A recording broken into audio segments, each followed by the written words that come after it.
Good morning mga kadaklo. Dito na ako ngayon sa airport. Nagkuha ako ng boarding pass dito.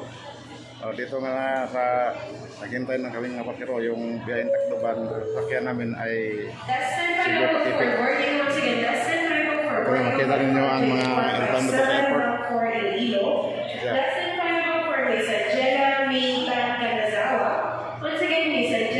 Ito na ang airport. Dapat ang airport dito.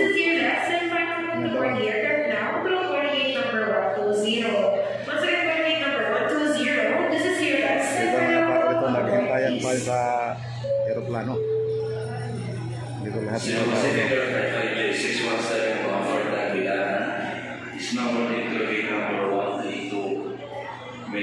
Nagkataklay na naghintay pa kami ng sa aeroplano. Dito hintayin pa namin kasi hindi pa dumating. Ito, naghintay kami sa mamaya pang 12:15 ang flight namin.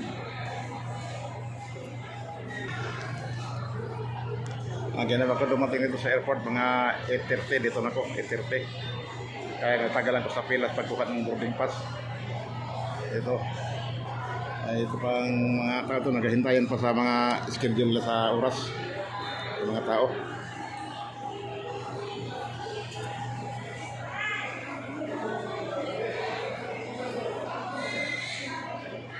Aga pa kasi wala pang 10 minutes before 10 pa.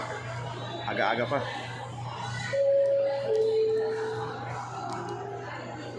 Kasi ito, hintayin-hintayin mo lang ito.